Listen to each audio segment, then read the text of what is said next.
Hey everyone, my empaths, my rainbow children, my indigos. Who else? My star seeds. All right. So we are going to continue with You Are a Badass, the mini book by Jen Sincero. I still advise you to grab the big copy as I'm reading with the group that I'm involved in. Lots of great information. We're going to continue off in the book, but even though this is a mini book, this next chapter has quite a few little pages. So I'm actually going to stop at the section in between this chapter called Your Brain is a Bitch. Because what we're going to be doing is reading on meditation and such. So I want us to really focus on that. But tell me, if these topics in this mini book aren't just like hitting home, it's what we need to hear, right? So I hope this mini book just kind of really gets your curiosity going so you get the big book. Okay, so let's just jump right in. How to tap into the mother lode, the G word. Wherever you happen to stand on the God issue, let me just say that this whole improving your life thing is going to be a lot easier if you have an open mind about it. Call it whatever you want. God, Goddess, the big guy, the universe, source, energy, higher power, the grand poobah, gut, intuition, spirit, the force, the zone, the Lord, the vortex, the mother lode. It doesn't matter. Whatever you choose to call it isn't important. What is important is that you start to develop an awareness of and a relationship with the source energy that's surrounding you and within you, which is all the same energy, and which will be your best pal ever if you give it a chance. Because here's the thing, all of us are connected to this limitless power, and most of us aren't using but a fraction of it. When you learn to consciously master the energetic realm, believe in the not yet seen, and stay in your highest frequency, you harness your innate power to create the reality you desire. Meditation 101. Meditation, otherwise known as sitting still and thinking about nothing, is one of those things that can be just as stupidly simple as it is surprisingly hard. That's all I have to do to connect with source energy? Sit there and do nothing? It can't be that easy. Well, it is and it's not, which is why it's called a meditation practice. When you shut up and meditate for even 5 minutes and start to really notice the thoughts that are swirling around in your brain, it's rather illuminating. The goal is to quiet your mind of the chatter so you can connect to source energy and instead listen to your inner guidance. Aside from being one of the most powerful tools in your consciousness raising toolbox, meditation is a much needed respite from the madness and will help us from becoming a bunch of scatterbrained ding-dongs as we zoom around our brave and extremely exciting digitized new world. There's no right way or wrong way to do this. No set amount of time. Try starting with 5 or 10 minutes and working your way up. No correct things to feel, no rules about how you have to sit or what you have to do, where you have to do it. All that matters is that you do it if you want to massively improve your life.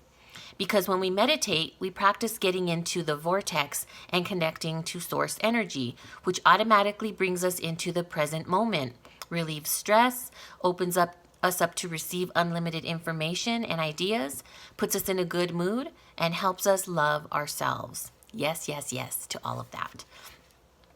Here are the extremely short and simple steps of some different ways to meditate. Basic meditation. Sit in a comfortable cross-legged position on the floor or in a chair with your hands on your knees or on your lap. Sit up straight and relax your entire face, especially your jaw and your forehead.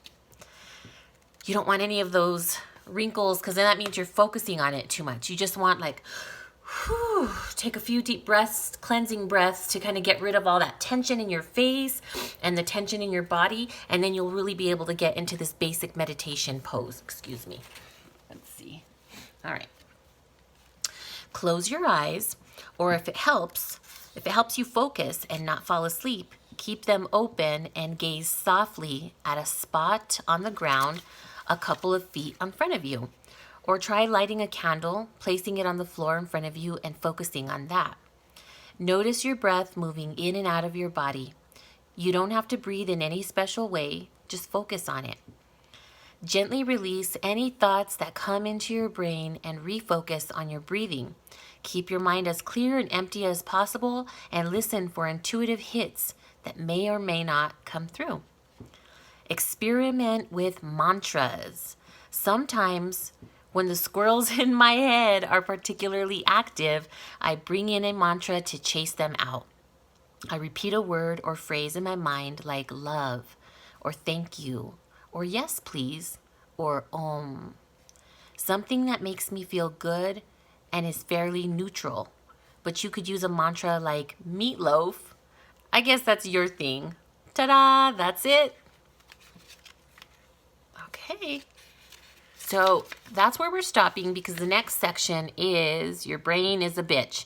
So because we're really focusing in on the meditation, controlling our thoughts, really focusing on our breath, clearing our mind, thinking of something really positive, we want to kind of just focus on that practice, especially if it's not something you're used to doing. Focus on that today. And like the book says, if you're new to meditation, it doesn't matter where you do it, how long you do it, but that you start doing it. You're going to notice the more you practice on meditation, the more you're really going to be able to control how you respond to things and really control your mood and your behavior throughout the day.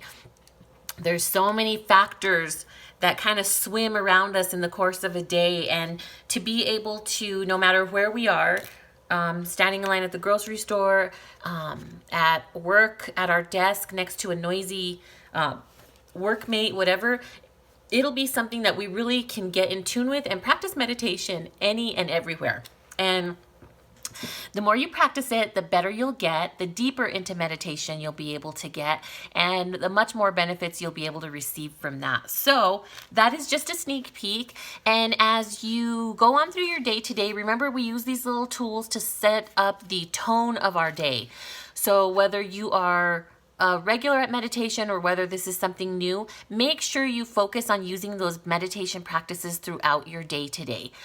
If you are in the car driving and traffic is getting kind of crazy and you're just feeling yourself getting irritated by it, if you're dealing with, a family member, a situation, you're co-parenting and the situation is kind of irking your nerves and things aren't going, just as you would like, practice getting into your breath, doing several cleansing breaths, relaxing the muscles of your face, kind of really just feeling your body let loose, and practice those mantras. Even make up mantras specifically for yourself, things that are going to help benefit you. Remember, words are energy, and we become our thoughts. So make sure that those mantras you use are specific to you, your situation, how you want to improve, how you see yourself, and how you want your outcome of whatever situation